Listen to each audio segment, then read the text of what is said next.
यम द्वितीया भैया दूज। यह त्योहार कार्तिक शुक्ल पक्ष की द्वितीया को मनाया जाता है। यह भाई बहन के प्रेम का प्रतीक है। इस दिन भाई बहन को साथ साथ यमुना स्नान करना, तिलक लगवाना तथा बहन के घर भोजन करना अति फलदायी होता है। इस दिन बहन भाई की पूजा कर उसकी दीर्घायु तथा अपने सुहाग की कामना कर हाथ जोड़कर यमराज से प्रार्थना करती है। इसी दिन यमुना जी ने अपने भाई यमराज को भोजन कराया था, इसलिए इसे यम द्वितीया भी कहते हैं।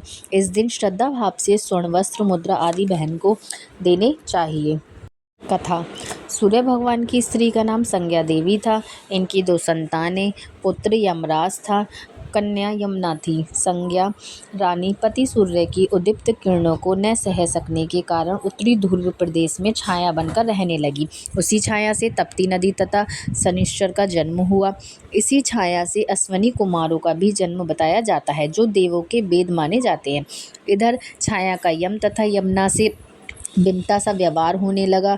इससे खिन्न होकर यम ने अपनी एक नई नगरी यमपुरी बसाई। यमपुरी में पापियों को दंड देने का काम संपत्ति करते हुए भाई को देखकर यमुना जी गोलोक चली आईं, तो उन्होंने दूतों को भेजकर यमुना को बहुत खोजबाया मगर मिल न सकी। फिर स्वयं ही गोलक गए, जहाँ विश्राम घाट पर यमुना जी से भेंट हुई। भाई को देखते ही यमुना ने हर्ष विभोर हो स्वागत सत्कार के साथ भोजन करवाया। इससे प्रश्न को यम ने वर मांगने को कहा। यम ने कहा, हे भैया, मैं आपसे यह वरदान मांगना चाहती हूँ कि मेरे जल में स्नान करने वाले नर नारी यमपुरी न जाएं। प्रश्न बड़ा कठिन था।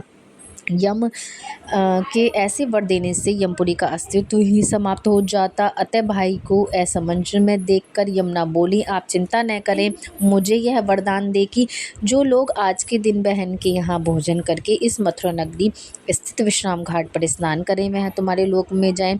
इसे यमराज ने स्वीकार कर लिया। इस तिथि को तो सज्जन बहन के घर भोजन नहीं करेंगे, उन्हें मैं बांध कर यमपुरी को ले जाऊंगी और तुम्हें जल में स्नान करने वाले को स्वर्ग प्राप्त होगा। तभी से यह त्योहार मनाया जाता है।